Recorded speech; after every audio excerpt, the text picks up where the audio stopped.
we interrupt your regularly scheduled programming to bring you a special presentation of Two Nerds, a podcast. Your home for everything movies, music, video games, and everything in between. With your hosts, Buddy the Bruiser, and Dynamite, Jarrod Latching. How's it going, everyone? Welcome back to another episode of Two Nerds, a podcast. We are Two Nerds. This is a podcast. I am Buddy the Bruiser. And I am Dynamite's Jarrod. Very distinguished, my man. Very. We're here to present you with a fine 30 to 60 minutes of podcast content today. Yeah. We offer another week, another best. podcast. Buddy, how's it been going for you over in the Cleveland? It's been awful.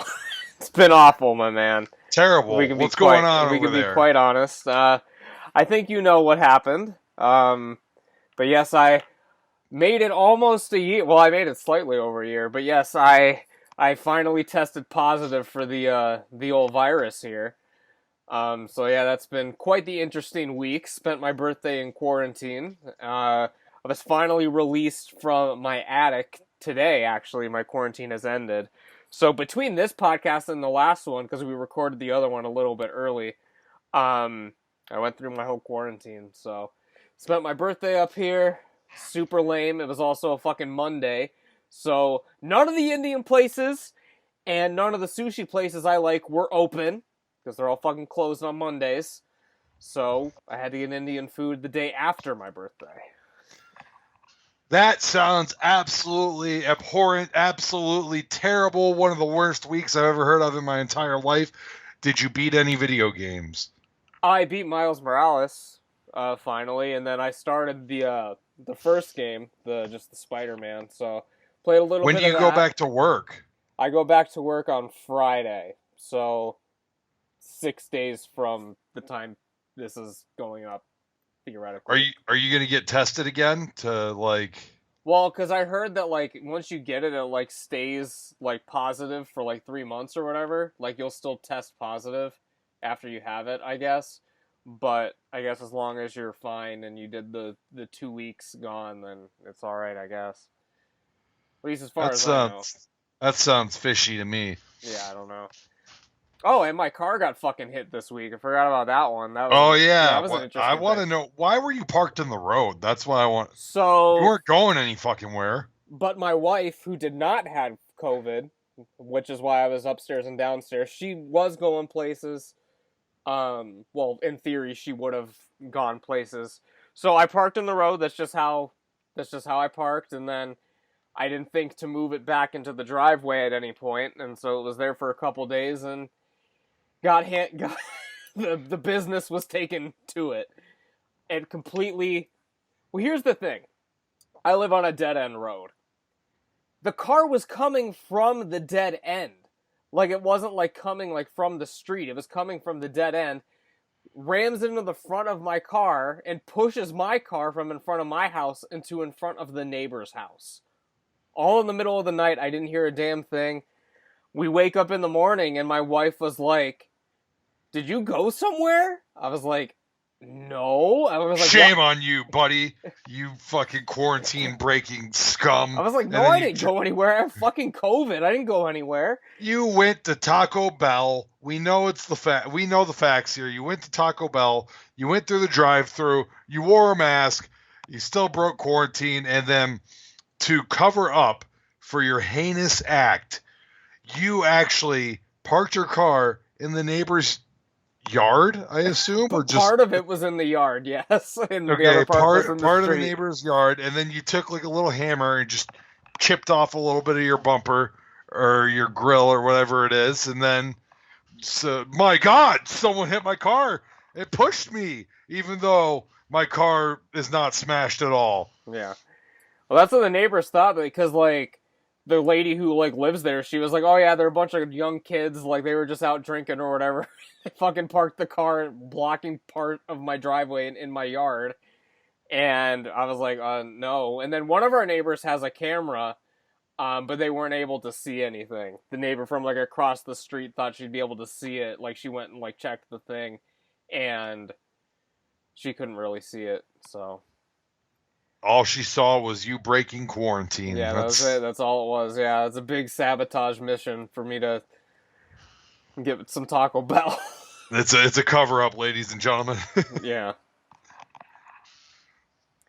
But damn. So that sounds like you had a fantastic week. Oh yeah, it was the best. Yeah. I finally got you a present for one of your big big holidays. The first gift I've ever received from Jarrod.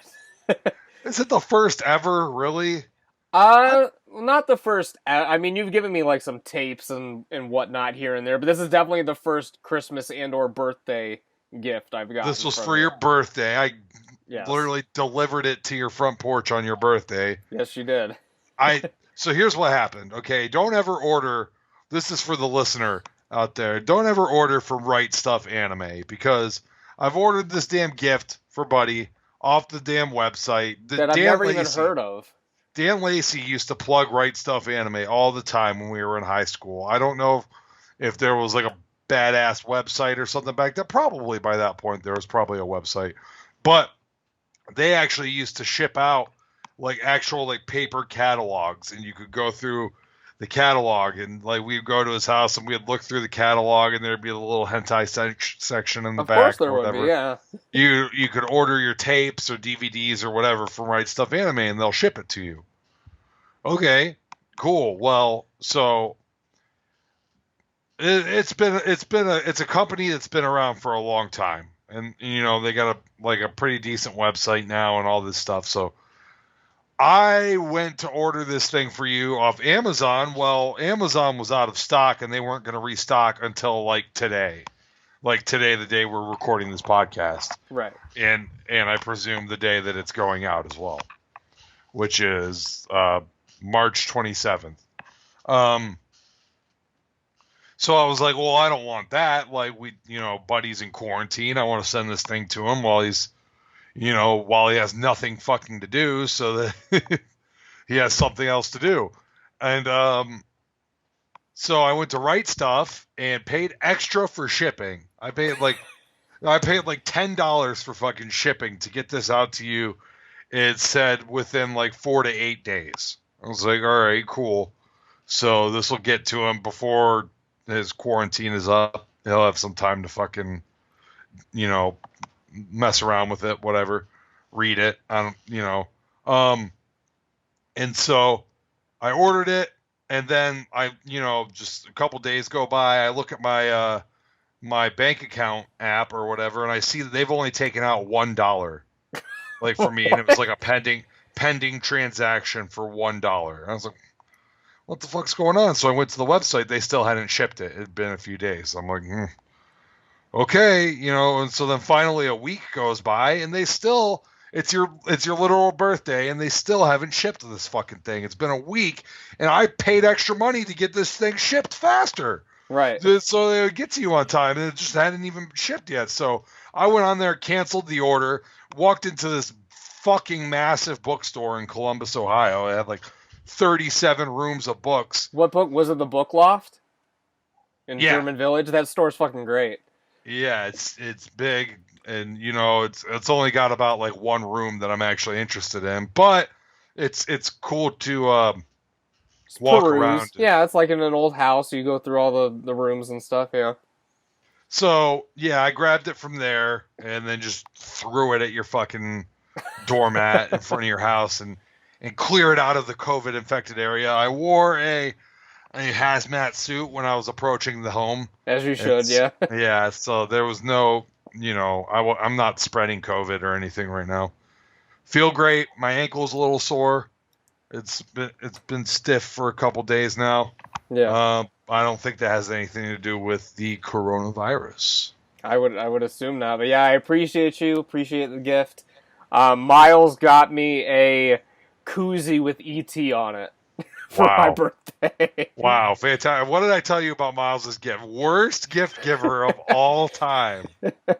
He got me that and a Pennywise keychain, but he said, sorry, cat, haven't been to the store. That's what he said. Okay. So it's just So stuff. where do you get those from? His own collection? I think it's just stuff he's picked up along the way. Like, he didn't go out and, like, get me something for my birthday. He just was like, well, I've got these for him, so I don't know. I've pulled a couple of those before, but, you know, it is what it is. It was about damn time I got you something. Did you finish it? Did you read the whole thing? I haven't read the whole thing yet. No, I only started part of it because I was actually reading something already when you had dropped it off. So I had to finish that up and then start Berserk. So I've only read a little bit of it so far, but it's going to be the next thing I read. So, I mean, I've already started it now, so I mean, I'll finish it pretty soon. I'm not thinking it's going to take me too long here. You were like, this thing starts slow. The very first panel is this dude balls deep. In like a succubus chick, yeah. Yeah, that's like the first page. But, no, like, the first, and I just flipped through the third volume, because that covers, the first 3 volumes, right? You tell me, I'm assuming. I think that it's the first 3 volumes. So, like, the last, 2 chapters of that, I think, is, like, the Golden Age. It starts the Golden Age arc, which is, like, the most popular fucking arc in the whole thing. Super fucking good. You know, that's what the 3 movies that came out in, 2016, they're all, an adaptation of the Golden Age arc. 1997 anime is an adaptation of the Golden Age arc. And so, it's just... that's the big popular thing. Black Swordsman arc, which is what it starts with, is good when you go back and look at it. But when it first starts, it's just kind of a guy walking around fucking killing monsters with a big sword, and he's a dick. And so you're just like, okay, this guy's kind of a badass. He's going around killing monsters, but he's like a monster hunter or something. I don't know. When you read the Golden Age arc, which is his origin story, and you get to know him and get to know why he's doing the things that he's doing, then you can go back and look at the Black Swordsman arc and be like, oh, okay. Right. I'm telling you, man, Mark Zuckerberg has my house fucking bugged, or who the fuck is in charge of Netflix or whatever, because as soon as you drop off this Berserk book, right? Haven't even opened it. Well, I opened it to look at the first page and stuff. Mark Zuckerberg he's the fucking... he opened it owns himself. Netflix. Yeah. Don't you know, as soon as I fucking get on Netflix, the very first things that are recommended to me are the Berserk films. Right there on the fucking homepage, recommended for you, all of them right in a row. Well, we'd been chatting about it in the Instagram chat, which is owned by Facebook. Yeah. So, maybe Facebook sold your data to Netflix, and then, Berserk movies. I haven't watched those. I need to watch them because I heard that they're okay. Well, because I remember, because we've talked about them before. I don't think we've talked about them on the podcast before, but we've talked about them before because apparently, the CG anime in them is very bad. I think it gets better as the movies progress. The second and third movie, it's pretty good. But the first movie, I started watching it, and there was, a scene where, Guts killed somebody, and it just looked like dog shit. It looked bad. It's not as bad as the anime that came out a couple years ago. That is fucking horse shit. That's oh my god. Right. If you could watch it without getting potential spoilers for something just to see how bad the animation was, I would tell you to do it. It's so fucking bad. And I pulled it up on Verve the other day, not a sponsor. And watched it a episode that was based on a chapter that I had just read. And because I was I wonder how they're going to animate this, because it was a fight scene, and in the manga, the fight scene was a little confusing. The enemy was jumping around like crazy, Right. and it was one of those really fast-paced manga battles, and I was like, what's really going on here? Can't really tell until he gets cut in half. So I was I'll watch the anime and see what it's like. And the anime, I wish I didn't. I wished I hadn't done that. The animation was very bad. poor, to say the least. Yeah. I don't know, but I did watch some good anime while I was here. I obviously watched Trust and Betrayal and Reflection. It's about time I finally watched those fuckers. Very impressed, man. I mean, that's good. That's not good shit. not so much Reflection.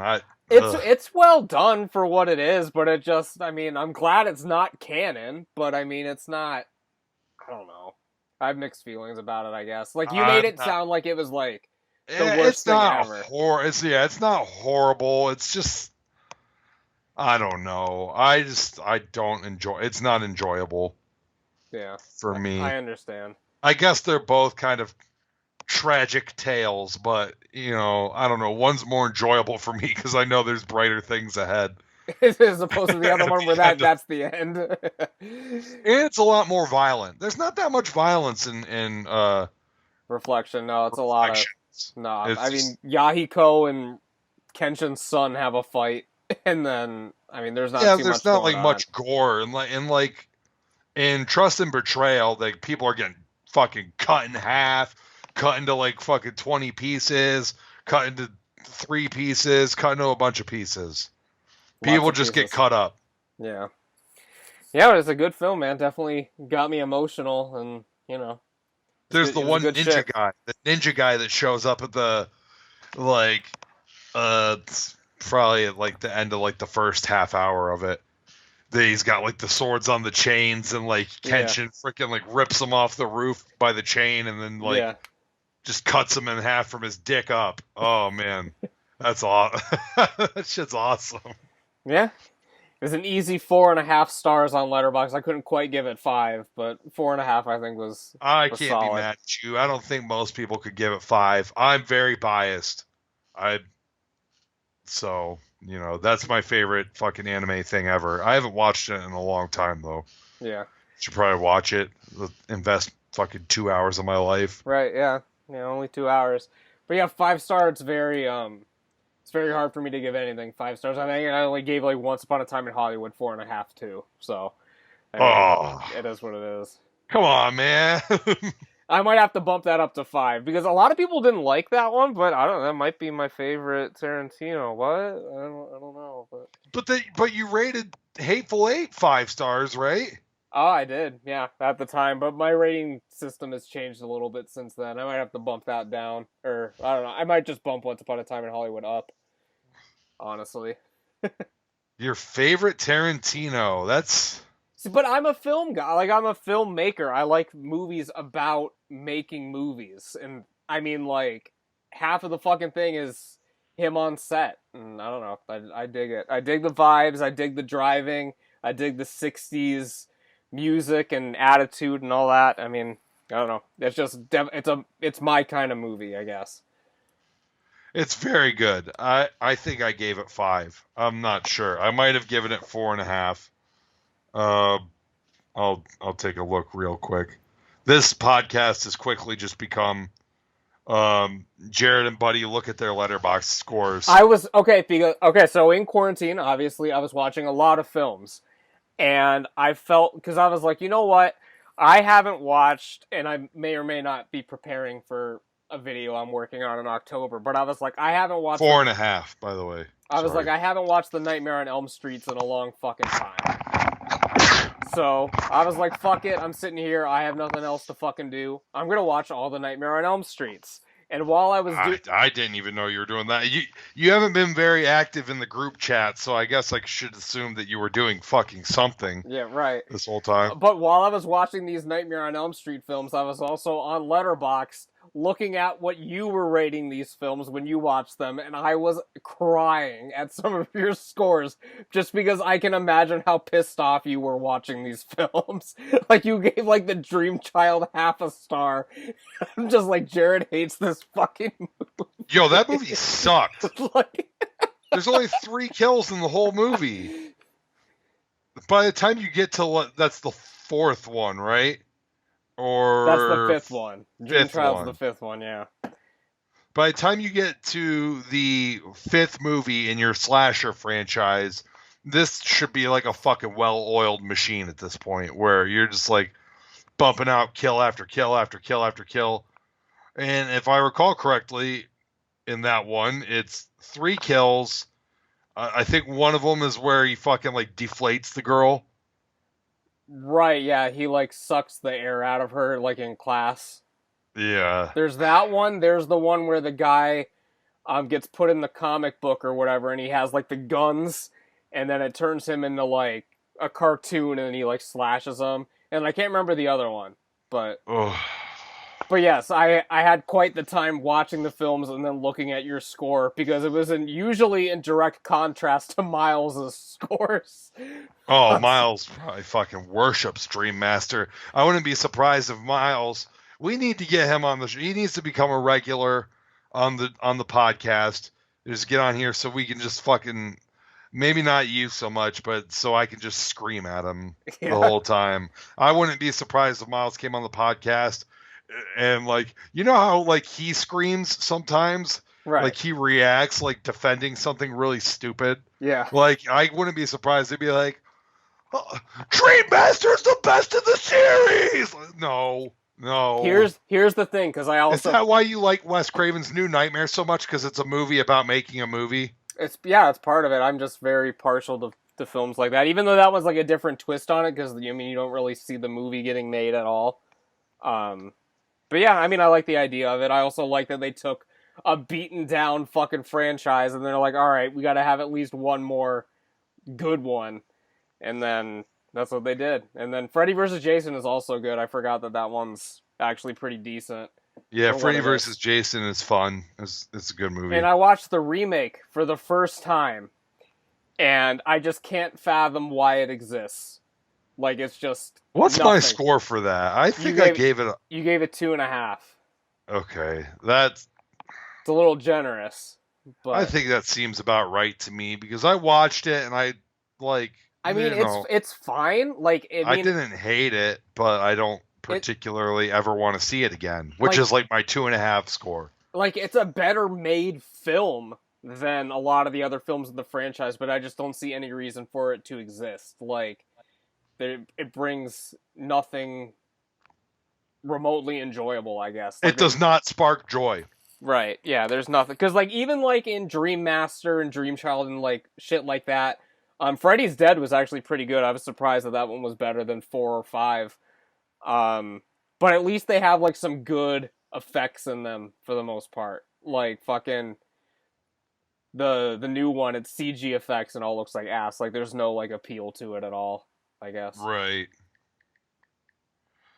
I wanted to see my... Alright, 2.5 for Freddy's Dead. I mean, that's better than, like, just about everything. I need to rewatch part 2. So here's the thing. I had been on record for a long time saying not Friday the 13th, Nightmare on Elm Street Part 2 was not only one of the worst in the franchise, but it might have been one of the worst films I've ever seen. Rewatching it again, it's not that bad, man. I mean, it's better than... I don't know if it's better than Freddy's Dead, but I think it's better than 4 or 5. I don't know, it's hard because, like, they didn't really... I don't know if the rules weren't really established yet, or if they just didn't follow the rules that, like, they would set up for the rest of the franchise, but a lot of it doesn't really make much sense. And... I don't know. It was a lot better on this revisit, because I remember the first time I watched it, I was like, this is just terrible. Yeah, I watched it a long-ass time ago. I think that I would appreciate it a little bit more. I don't know if I would appreciate it as much as Miles does. He's got the 4 stars. He said it was his Letterboxd review says that that's his favorite one. His favorite sequel in the series. Yeah. That's a fair statement to make. I'll take that over his favorite in the series. That would just be fucking blasphemy. Now, he's still wrong about that. 3 and Wes Craven's New Nightmare are both better. The Wes Craven / what's her name? The main girl. Trilogy. Nancy. Yeah, well, I was thinking of the actor's name. I can't think of it. Yeah. I can't place her name right now. But their trilogy is the best, and then after that, it's up for the debate which ones. I'd probably say Freddy's Dead, and then Part 2, and then 4 or 5 is, like, close. But, I don't know. Freddy versus. Oh my god. A Freddy versus Jason might be the best one besides the trilogy, because it's fun and ridiculous, and I mean you Yeah. have two killers, so. I think that Freddy versus Jason is comfortably the best one outside of that trilogy. I may even have Freddy versus Jason rated higher than Dream Warriors and Wes Craven's New Nightmare. I don't know off the top of my head. I feel like since I've watched it more recently than those two, I feel like I could have given it a more generous review in comparison.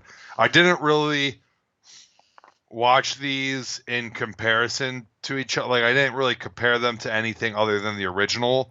That's the one that always sticks out to me, the most memorable for me. Right. So, like, I watched them all so far apart that, like, I didn't really compare them to each other, just the original. Right.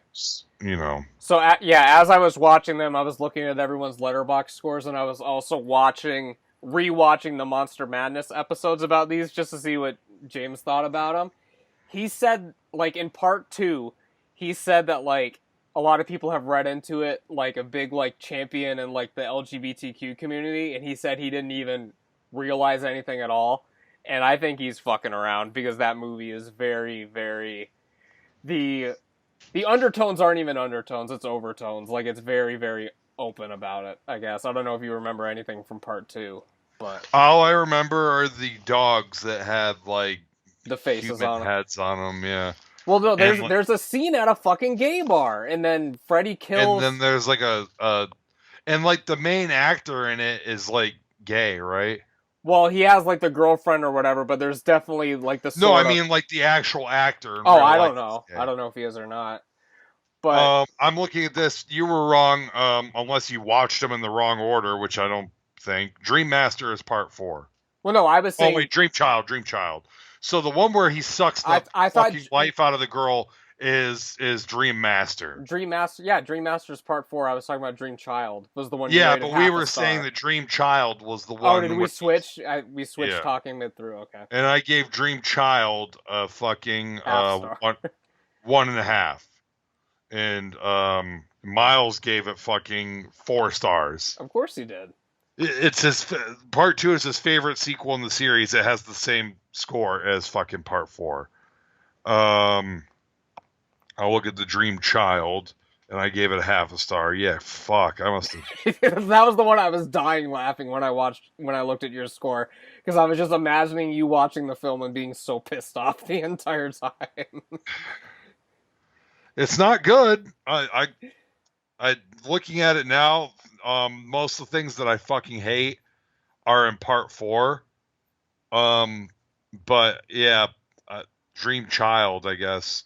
I think I prefer. All Dream I remember Child. is what the fucking is. There's a baby. There's like a fucking demon baby, right? Right. Yeah, the Dream Child, and Freddy's putting the souls into the child. Yeah. Well, I want to see Miles' score for Dream Warriors. I think it's like 2.5. I think he has it rated very low, and then I think in his reviews of other 3.5. No, he's got 3.5.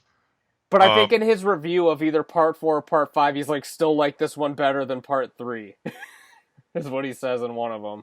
He's like still better than Dream Warriors. He says. Still better than Dream Warriors. You're an idiot.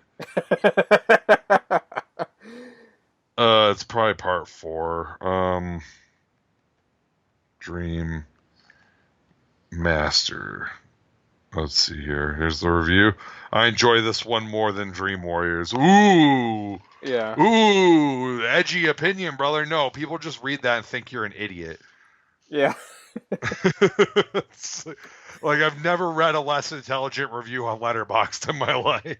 Right. But yeah, I don't know. The series was a fucking mixed bag. Like, I don't know. Like, the main reason I wanted to rewatch it was because, like, all right, like 4 through 6 sort of just kind of blend together, and I can't remember what happens individually. But I mean, as we've talked about in this conversation, I still can't even fucking remember which one was which. So it's fine.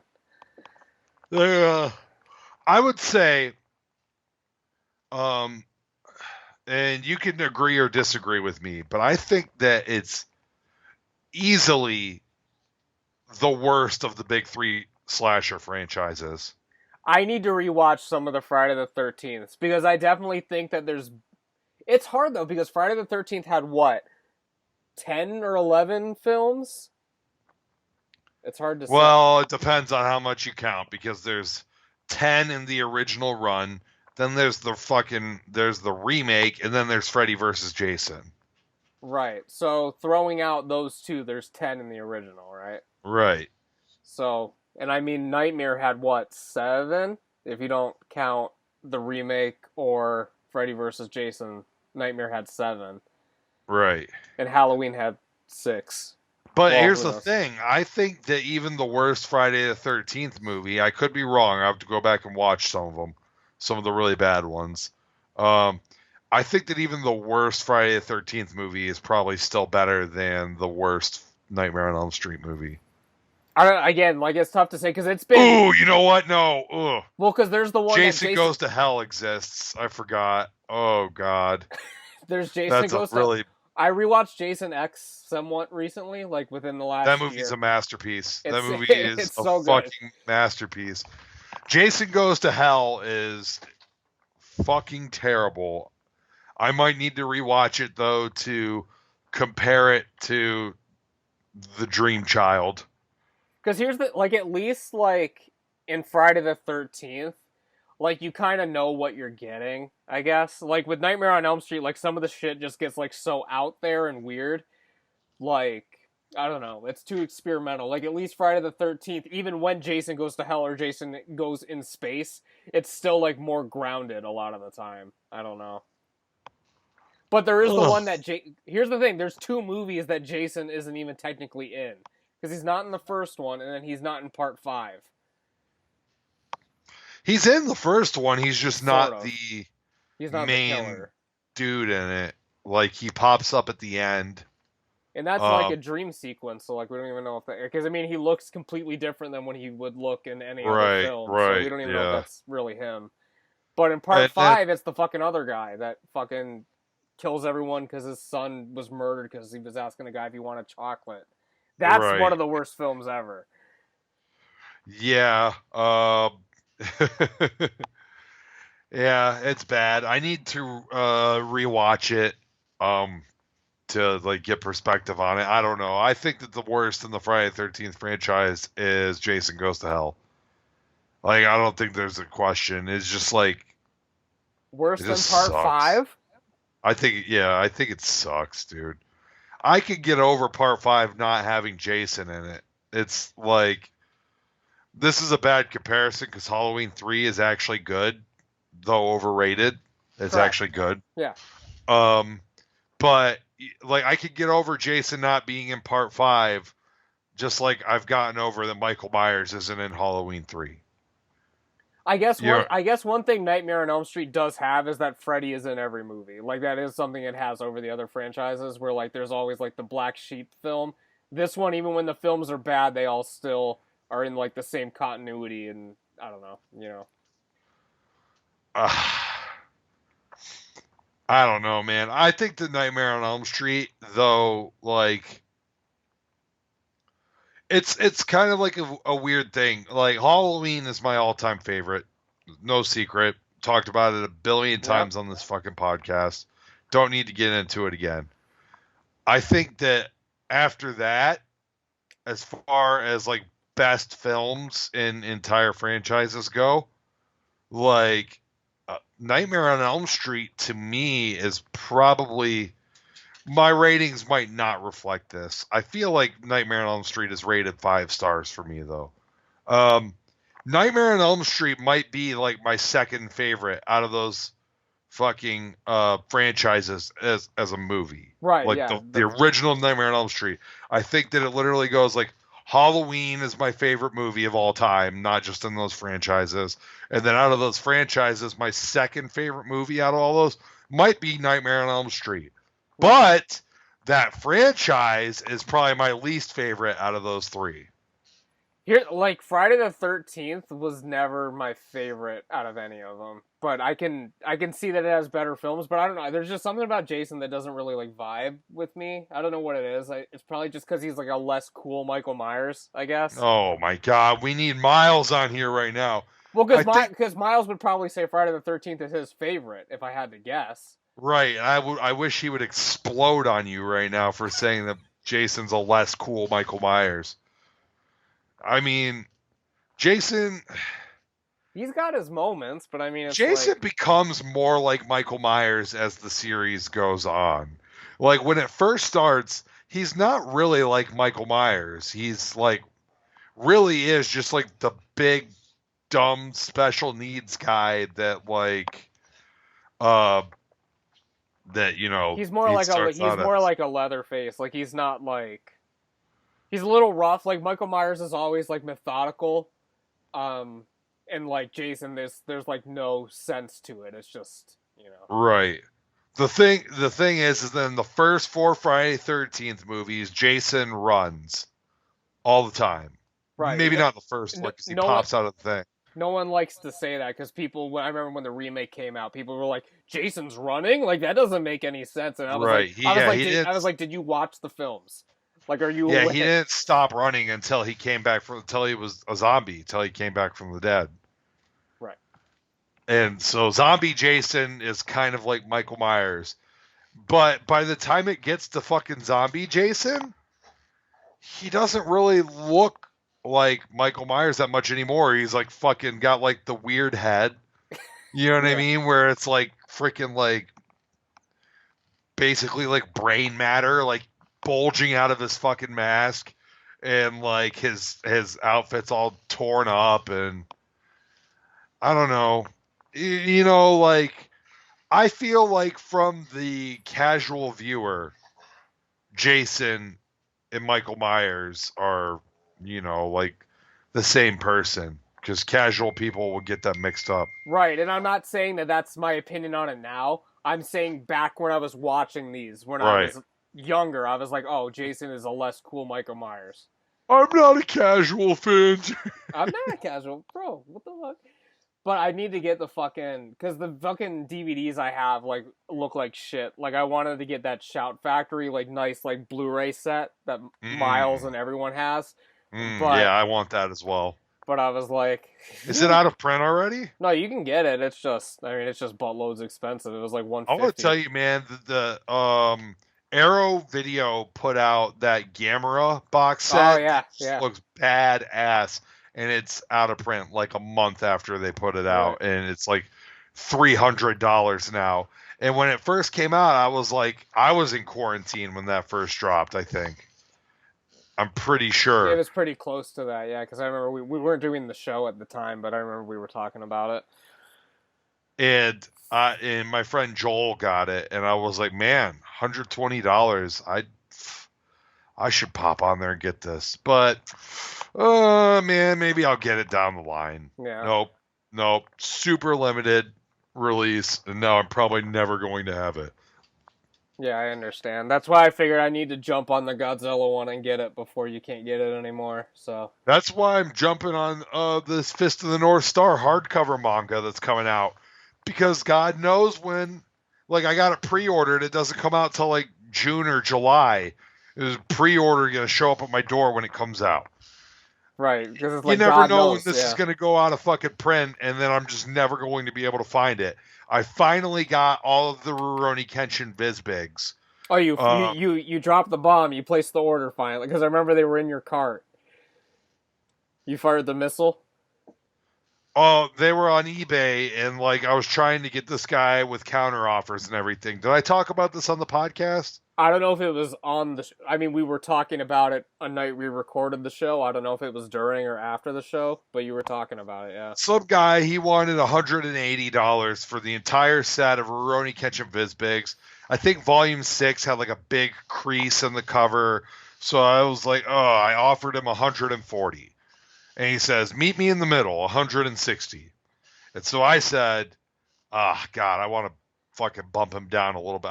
So I counter offered again, $150. No response. And so now finally I'm looking around like the entire country for this Volume 9. Because if I can find Volume 9, then I'm just going to buy them individually. Right. But it does not exist. This Volume 9 is the most elusive thing I've ever seen in my life as far as manga goes. And so eventually I was like, dude, I'm never going to get this. So I offered the guy 160 again. What he previously counteroffered me. I say 160. He never responds. Okay? Uh-oh. So I was like, what's going on here? He's pissed off that I kept trying to haggle with him. So I messaged George, and I'm like, George, can you send this guy an offer for like 145 on this Rurouni Kenshin Vizbig collection and see if he gets back, see if he comes back to you. He never responded to George. And so finally one day I went to check on my offer and it was gone. Where's this thing at? He relisted it for $270. Jesus Christ, what a dick. So I was like, fuck, well, I'm never going to buy these. Like, I'm just going to have to wait and just keep an eye on eBay and see if Volume 9 ever pops up for cheap. And so, like, a week goes by. I'm like, man, maybe this guy will hit me up again because no one's going to pay this for it. Like, right, yeah. The people it's a very that were limited offering, market, yeah. Right, the people that were making offers to him, which were me and George, were offering him like 140 to 160, basically. Yeah, and then you bumped it up to 270. Like, not going to happen. So eventually he messaged me and was like, hey, man, can you send me another offer for 160? And so I did, and then I bought. And so he agreed to it, and so now they're on in the mail, on the way, yeah. So I have them. That was my big journey. And now, won't you know it, I'm going to go into a half-price books after I get these, and I will find Volume 9 for like $10 in there. Yeah. Well, because you had most of them already, right? No, I didn't have any of these. Oh, really? I mean, I found every one on Amazon except for Volume 9. Everyone was on Amazon for a decent price. Like, the most expensive was like the cover price, $20 for like a used copy. So I was like, okay, whatever. I can do that for, everything. But Volume 9 was on there for like $110. Yeah. And I was like, I'm not going to do that. Some guy on Reddit offered me, he's like, I'm selling my Volume 9 for $65 if you're interested. You're like, nice try, brother. Not interested, brother. So I got the whole collection coming.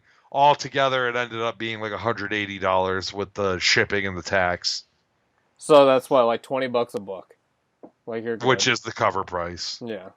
But they're, like, some of them are in bad condition. So. Yeah. It is what it is. So yeah, I checked on the Friday the 13th box. It's on Amazon right now. It's still available. $109, which is pretty decent, I guess. But I find it's hard for me to get something like that because I don't even have all the Halloweens on Blu-ray yet because I was like, well, I already have them. Like, I kind of like don't want to buy them again right now. But I don't know. It is tempting to upgrade from my fucking DVDs, and I have all the Godzillas on VHS, but I was like, fuck, I gotta get this fucking Criterion set. It comes with a book, you don't have that? What? The Criterion set? No, I have the Godzilla one. Oh, you have the Godzilla Criterion set. Right. Okay, yeah. But I still haven't watched any of them. No, I haven't, no. And plus now they're all on fucking HBO, so it's like, do I want to go get my fucking tapes or my fucking Blu-rays out, or I just want to fucking stream it on the PS5? Because I have all the fucking Nightmares on DVD or Blu-ray or what have you, and instead of going to get them, I fucking just streamed them all, except for Part 3, because that's the only one that's not available for streaming. Yeah, there's like a weird rights thing with Part 3, I'm pretty sure. Yeah. You missed the boat on that Halloween Blu-ray set because now the good one is out of print. I know. The one that has the producer's cut. I fucking had George buy me that up for Christmas when it first came out. So I've got that thing. That's probably like the most expensive thing in my entire movie collection. When they're done with Halloween Kills and Halloween's Ends, there's inevitably going to be a 4K box set, and I'll just do that and fucking get them all. It's fine. Well, but will it have the Halloween 6 producer's cut? But I have that anyway, so I mean, that's not the biggest deal. On Blu-ray? I have the standalone Blu-ray of the producer's cut, yeah. Oh, okay, yeah. Because Whatever. when I didn't get the box set, I was like, Because I already have I bought the Halloween 2018. I have so many Halloween Blu-rays.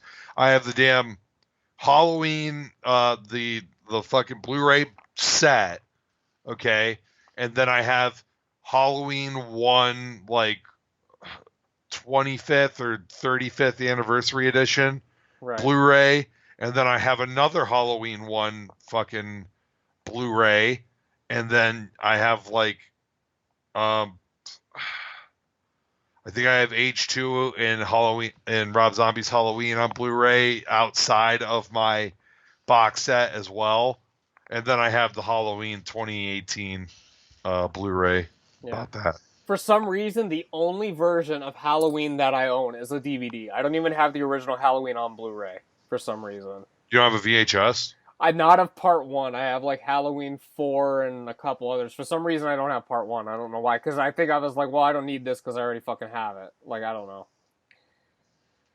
Don't need it. You might have not even found it anywhere yet. It's pretty common, but the problem with it now is that tape actually sells for like a decent amount of money, like all the time, like regardless of release. Now, if you have the media release, I think that will sell for like fucking $50 now. I think easy. And if you have the media, before media became before media became media, it was Meta, and Halloween was one of the first tapes they released. That's pretty fucking rare, and that's worth, I think, probably over $100 that people sell that for. I have it on media, on VHS. I might even have a Blockbuster release of it as well. You know, I might have it on VHS, but I might just not have it with the VHS that I acquired as an adult. Because I'm pretty sure the first time I saw it was on a VHS. Like, it's probably, like, at my parents' house, like, somewhere. But it's the not... first time I saw it was on VHS. Yeah. For but it's sure. not, like, part of my collection here. But I'm sure I have it somewhere at my parents' house. Like, a bunch... I have so much VHS at my parents' house, just, like, shit when I was a kid. Like, nothing, like, good. But, like, there's, like, a ton of, like, tapes, you know? Right, yeah. Yeah, I found it at VHS at the Rogers Flea Market. Yeah. Back when I was like 16, and it was like the last Halloween that I hadn't seen was the original for some reason. Yeah. Like, I worked it backwards, and you're like, damn, this is the best one. Yeah, I found it on VHS, and like me and my brother watched it laying on the floor in my room at my parents' house in like sleeping bags, and like with the lights off in my room, and like I was fucking creeped out, man. Like, a lot of these, like, I don't know how the fuck my brother did it, because my brother's, like, younger than me, but for some reason, he, like, convinced my parents to, like, buy, like, all these fucking tapes and early DVDs at the time, like, on fucking eBay and stuff for him. Like, the fucking Halloween 4 fucking DVD. I don't even know if you've seen this release before. I'm gonna grab this real fast. Tell people where they can listen to the show. All right. So if you guys haven't already, make sure you like and subscribe to this like this video, subscribe to Buddy's channel, I already said smash that like button. You can check us out on Spotify, all the fucking platforms. We're all over the goddamn place. So anywhere you like to listen to podcasts, Apple Music, we don't give a damn. It's everywhere. Check us out. Subscribe if those platforms let you subscribe, and come back next week or go into the archives. Have you ever seen this release? It's hard with the fucking green screen. Have you ever seen this release of Halloween 4? Wait, that's a VHS? This is a DVD. Okay. In a tin case. It's the limited edition. This is the actual one that I had from when I was a kid. It's the limited edition, 40,000 copies available. It's numbered and everything. But then you, like, open it up, you think it's going to be, like, this cool limited edition set. It's literally Halloween in a plastic fucking jewel case. In this giant fucking, like, it's so fucking stupid. But for some reason, this is the only Halloween 4 I had when I was younger. It's still the same one I had.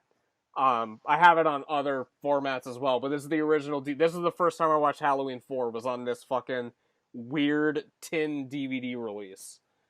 I feel like I've seen that before at buybacks. I don't know. This is the first time. I mean, I haven't really looked to see if I could find it anywhere, but this is really one of the only times that I've seen it. We got it on fucking eBay in like the mid 2000s, whenever the fuck I watched this for the first time. I don't know if it has a year on it, but there was a I used to see a lot of cool like Halloween releases at buybacks back in the day. Is buybacks as a company just completely out of business? I think it's done. Man, that was a cool store. I used to love that store. Yeah. I watched the documentary The Last Blockbuster the other day. How was that? It's a very corny documentary. Like, it's just very, like, stupidly made. But, I mean, it's enjoyable. Like, I mean, it's cool learning about the history and how it went down and all that kind of stuff, but it's just made very goofily. Right. Like, they try a lot of corny jokes and shit in it. Like, I don't know. They tried too cool. They tried They tried too hard to be cool. I don't know. Fucking head empty. Head empty, no thoughts. What's up, Austin? You need to go outside? Oh, God. All right, buddy.